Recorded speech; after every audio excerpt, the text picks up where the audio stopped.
Buenas noches a todos y bienvenidos a este análisis jurídico. Hoy hablaremos sobre la sentencia de la Corte Interamericana de Derechos Humanos en el caso de Rodríguez Veras y otros versus Colombia. Esta sentencia trata sobre los desaparecidos del Palacio de Justicia, uno de los hechos más graves en materia de derechos humanos en la historia del país. Este caso se remonta a los días 6 y 7 de noviembre de 1985, cuando el grupo guerrillero M-19 tomó el Palacio de Justicia en Bogotá, sede de la Corte Suprema de Justicia. Como respuesta, el Estado colombiano ejecutó una operación militar de retoma que dejó numerosas víctimas, destrucción del edificio y graves violaciones a los derechos humanos. Dentro de las víctimas reconocidas en la Corte se encuentran Carlos Augusto Rodríguez Vera, Irma Franco Pineda, Cristina del Pilar Guarín Cortés, David Suspe Celis, Bernardo Beltrán Hernández, Héctor Jaime Beltrán Fuentes, Gloria Estela Lizarazo Figueroa, Luz Mari Portela León, Norma Constanza Esguerra Forero, Lucia Amparo Oviedo Bonilla y Gloria Anzola de Lozano, desaparecidos forzadamente después de salir con vida del palacio. También se estableció la desaparición y posterior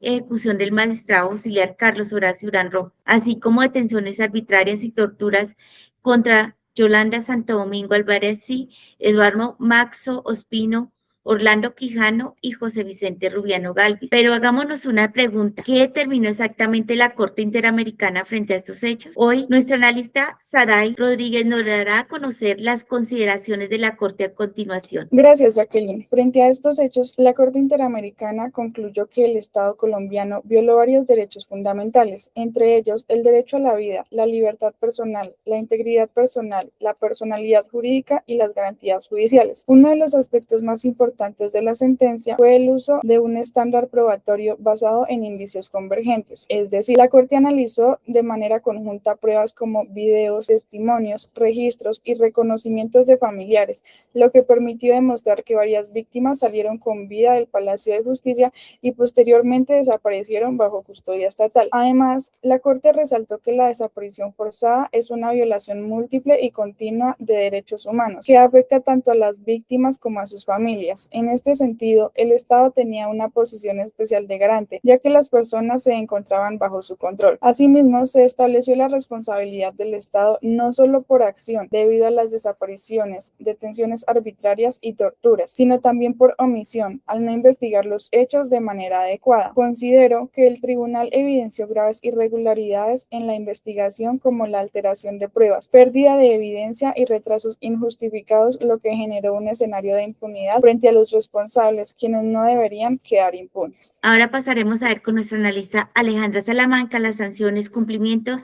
y críticas respectivas de este caso tan abrupto que sacudió nuestra sociedad. Adelante, Alejandra. Claro que sí, muchas gracias, Jacqueline. Como consecuencia de las violaciones identificadas, la Corte dispuso una serie de medidas integrales. En relación con el derecho a la verdad, nos ordenó el esclarecimiento pleno de los hechos y la continuación de la búsqueda de estas personas desaparecidas. En segundo lugar, tenemos en materia de justicia que nos estableció la obligación del Estado de investigar, juzgar y sancionar a todos los responsables de este acto de lesividad humana. En cuanto a la reparación, nos dispuso el reconocimiento de indemnizaciones económicas, así como la implementación de medidas de rehabilitación dirigidas a las víctimas y sus familiares. Y finalmente, en lo referente a las garantías de no repetición, exigió la adopción de medidas institucionales orientadas a evitar que hechos similares se reproduzcan en el futuro, con una advertencia de que el Estado debía emitir un documental educativo basado 100% en el hecho ocurrido para poder prevenir estos actos en algún futuro. No obstante, el cumplimiento de la sentencia ha sido de manera parcial. Si bien el Estado ha avanzado en el pago de las indemnizaciones y en la realización de actos públicos de reconocimiento y con el cumplimiento de dichos documentales,